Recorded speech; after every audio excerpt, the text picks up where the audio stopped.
We'll debate if the Cowboys should trade Romo. We have a special premiere of a new DJ Steve Porter mashup. Please don't miss that. But up first, a very serious subject.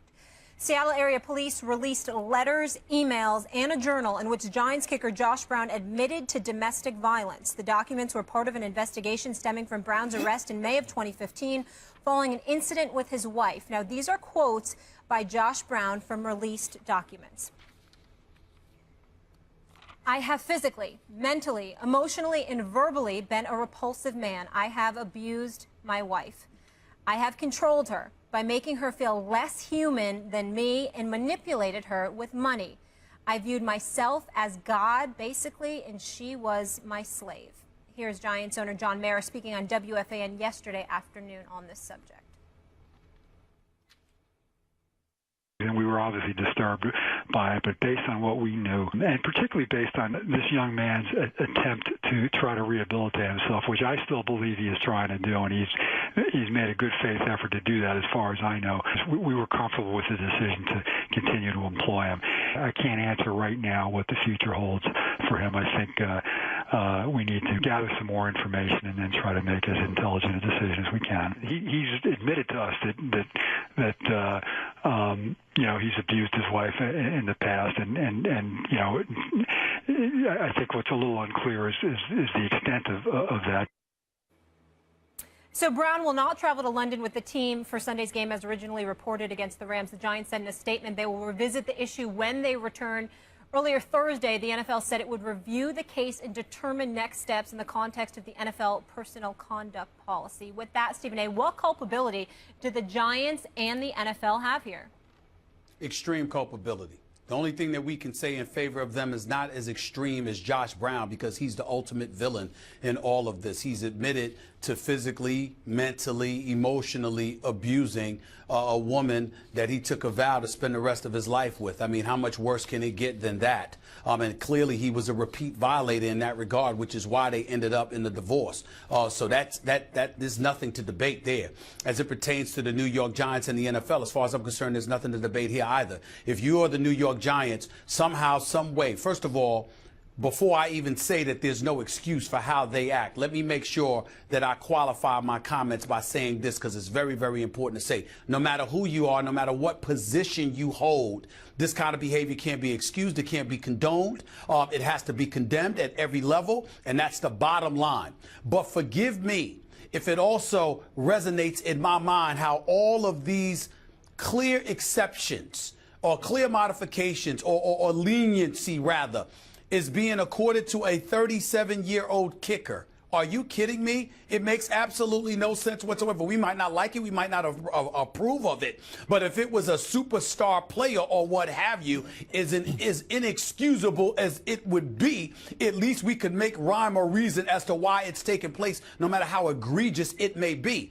But in the case of Josh Brown, I'm at a loss for why the concessions have been made for this man. He should have been off the team as far as I'm concerned. If you're the New York Giants, who's supposed to be an organization that's class personified, who's supposed to be about doing everything on the up and up, the Maras and the Tishes and all of them, and a reputation that they have built spanning decades, to sit here and allow this particular individual over the last year to essentially stain this franchise makes absolutely no sense whatsoever. They should be condemned themselves. They should be called to the carpet. I can't believe the man went on radio in New York City and actually acknowledged that he was aware of a past involving domestic violence with Josh Brown. Don't tell me you weren't aware of this stuff when in fact you've acknowledged that you were aware to some degree of it. So there was no reason for the man to be suspended for just one game. It should have been more severe. And on behalf of the NFL, how in God's name do you come off of Ray Rice? Do you come off of Greg Hardy?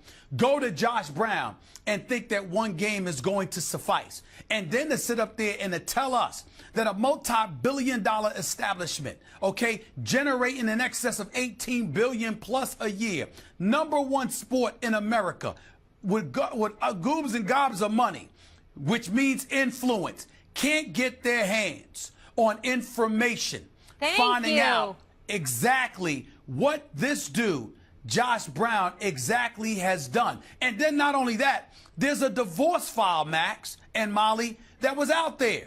Josh Brown told us months ago he was getting divorced from his wife. He told the media that. So you could have looked up the divorce papers. And then I'm going to go here, Max.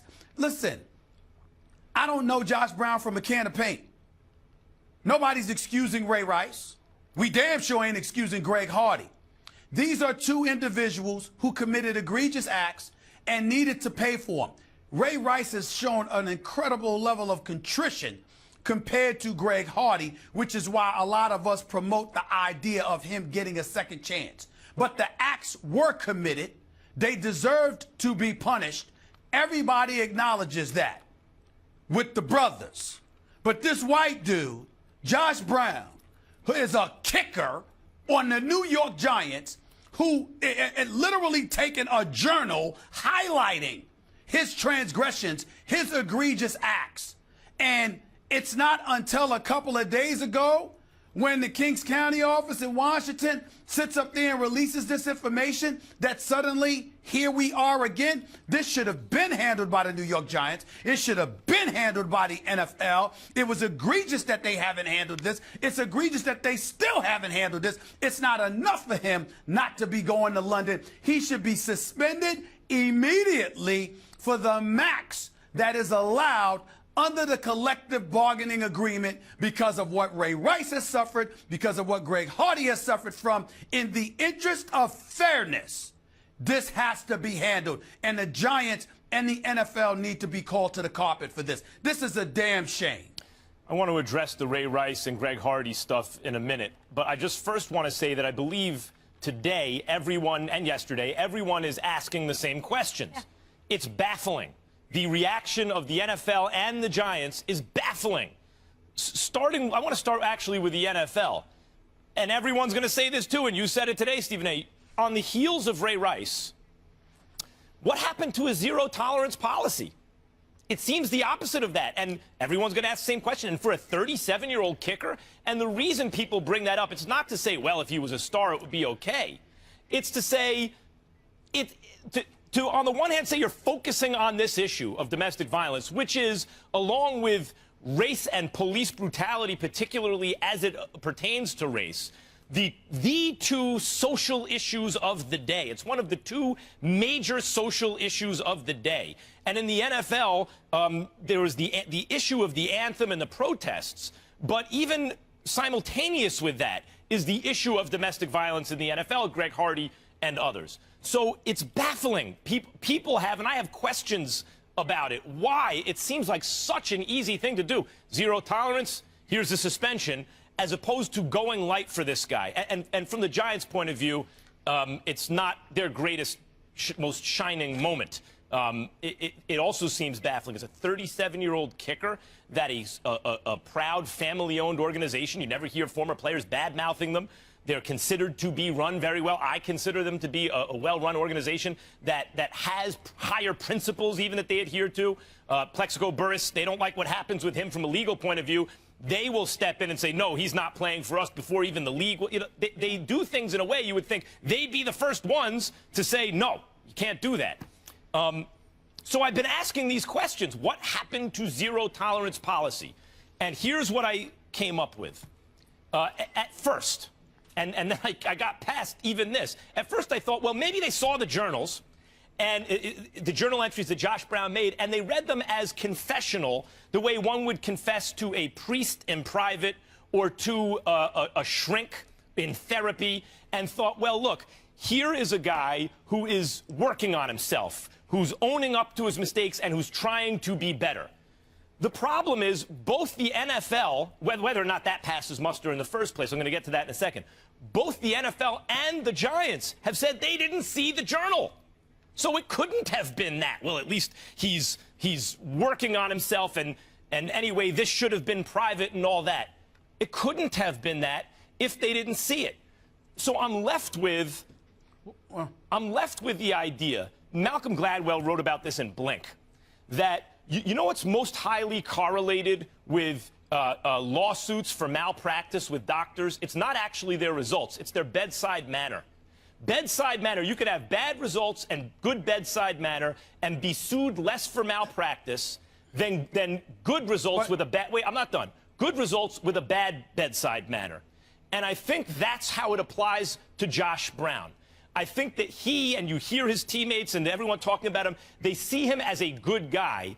And they're not looking at the recidivism, the fact that the behavior was a pattern and continuing.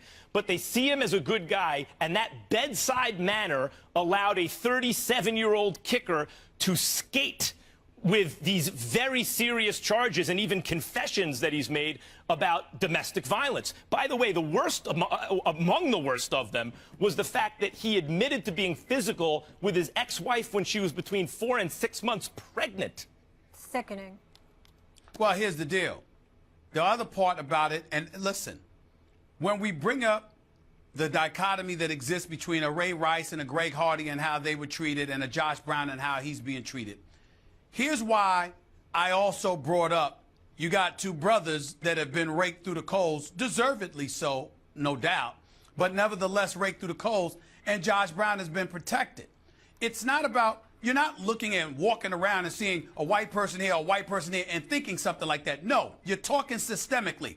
It harkens you back to the days with issues with black coaches and beyond, and the great Bill Walsh talking about how, you know, folks don't necessarily ingratiate themselves with us well enough, or vice versa, et cetera, et cetera. You're talking about relationships. And the fact of the matter is, some folks have better relationships than others. There is no doubt that Josh Brown clearly has a good relationship with Giants ownership. What other justification can there be? Even if you have relationships with players and they love you and they're your teammates. Steve Weatherford is a good guy. He's been on this show on many occasions. He's one of Josh Brown's best friends, former teammate. Spoke up for him just the other day. He's entitled to do that. What I'm saying is he ain't the decision maker. Those teammates of his ain't the decision makers. The coach is, the GM is, ownership is. And don't tell me that Jerry Reese or Ben McAdoo went to ownership on behalf of Josh Brown and say it's imperative that we keep this 37-year-old kicker. Oh, hell no. What I want to address in my opinion, hold on. In my opinion, Mara going on New York radio and speaking about this speaks to his direct involvement with Josh Brown from a relationship perspective. And when you have that going on, that's where the dichotomy exists. That's where the problem takes place, because every player ain't fortunate enough to have those relationships. So if relationships are going to dictate ramifications, then there's going to always be folks on the losing end, and fairness is never going to be a part of the equation. And that is clearly not the case with Josh Brown, who should have his behind suspended now. I said it months ago when this stuff was revealed. He should have been suspended, and one game certainly wasn't enough. It's ridiculous. I don't ever dismiss claims or at least thoughts about how race has an impact on these things, because clearly, given our history, of the history of this country, that is a reasonable question to ask, and it's likely that race often does play a factor. It's unknowable maybe how much of a factor. Certainly relationships play a factor, and maybe race plays into relationships. Although in Ray Rice's case, much like Josh Brown, who leads the prayer group and everything, Ray Rice was considered a good guy with good relationships. Yes, the difference in the Ray Rice case was video. The difference in the Greg Hardy case was lack of responsibility, the appearance that he wasn't taking responsibility for his behavior, owning up to it, and really looking to make changes, or even really acknowledging it. The Josh Brown, there's no video. There's a journal, but there's a difference. And there's a sense that he's owning his behavior, although I agree the behavior continues. So it doesn't really matter much what he says. It's what he does. Let me tell you why, even though Ray Rice had the video and Greg Hardy showed minimal, if any, contrition at all, why this is so important, Max, why it doesn't matter. You know why it doesn't matter? Because that's the backdrop. Now, if Josh Brown happened beforehand, that's fine. But the fact that Ray Rice happened, the fact that Greg Hardy happened, the fact that the NFL was raked through the coals and had their reputation smeared because, you know, the lack of due diligence they were accused of putting forth in Roger Goodell, all of a sudden we got articles in USA Today and beyond highlighting 50 different cases where Roger Goodell may have been able to be more active than he had actually been. The fact that the NFL had to implement policies, the fact that the NFL had to hire individuals that specialize in situations like this, all female, by the way, the fact that the NFL went through all of these things to address this specific issue, and then to turn around after all of that and still let a 37-year-old kicker off the hook. A 37-year-old kicker. Well, Molly, am I wrong here? No. There's a couple things, and then I want Max to jump back in, because I was writing down a couple questions as you guys were talking, and these are a few that I have. One, during all this, why did they re-sign the man? That's my first question. During this, they re-signed him to a contract extension. What are you doing? Second question here. Where are the 4 women that were named to help the NFL in terms of the domestic violence policy? I want to hear from them, because it appears that they botched this.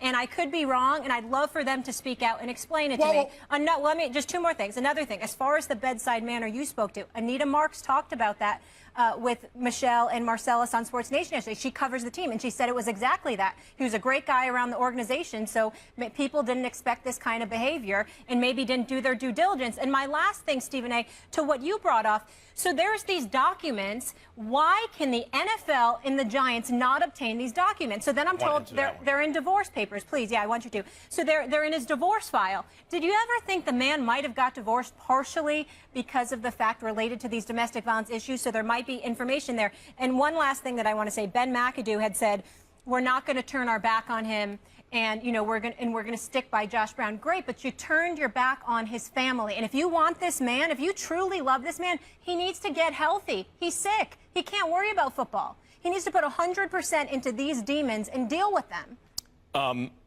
In terms of why did they extend the contract? This is one of the worst components of domestic violence, because the family is an economic unit, is part of a pull that keeps women in relationships that are bad for them.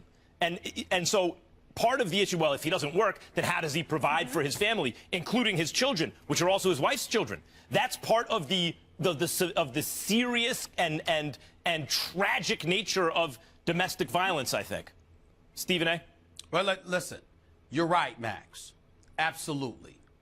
But that's why the NFL and the Giants can't be excused, because they knew all of this. One of the things, if you recall, with the whole Ray Rice scandal, one of the things that resonated was the fact that his then fiancée, now wife, went before Roger Goodell and pled on behalf of her husband.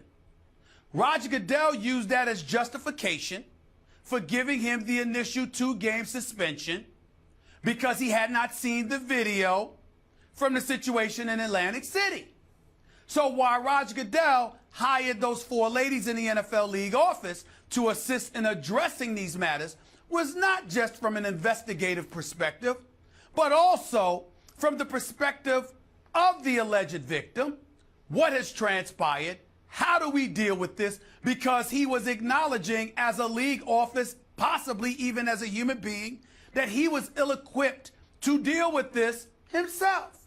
So with all of that as a backdrop, and all the things that the NFL, the Shield, not to mention the individual teams under its purview, and the 1,000+ players under its purview, that everybody had to be subjected to over the last year and a half or so, because of Ray Rice and the Greg Hardy situation, a 37-year-old kicker named Josh Brown gets dealt with lightheartedly. It is as egregious as it gets. It speaks to, if not nepotism, favoritism, because it is clear that most other people would not get treated the way that Josh Brown has gotten treated, which leads us to ask the question, because we don't know, it leads us to ask the question, why? Why did this dude get that kind of leniency, not just from the Giants, Because even though it's inexcusable, we can understand it because clearly ownership likes him, if not loves him. But the NFL, why not? Why not? I think, Molly, your question is the best one as it relates to this information. Because the issue in the Ray Rice case that came up as the facts were coming out was there didn't seem to be a good faith effort by the NFL to acquire the videotape. The video was available, and it didn't seem like they tried very hard to get it. And here it comes out that the NFL called the sheriff's department to get the journal, but they didn't identify themselves as the NFL. And once they were told no, they didn't try again, according to the sheriff's department. They're pointing at each other. The point is that also doesn't seem like a very good faith effort no, you're not to doing your do job. the investigation.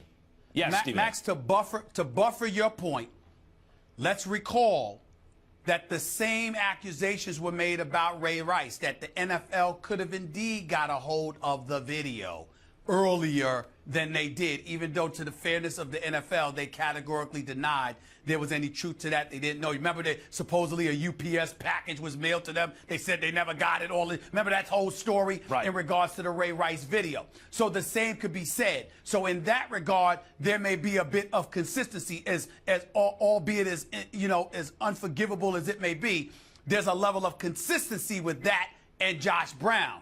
In the end, where the inconsistency comes into play is how Josh Brown has been dealt with so lightheartedly with the backdrop of Ray Rice and Greg Hardy. That's the key here. You have all of this as evidence. You have a recent history to fall back on and how much damage that had done to the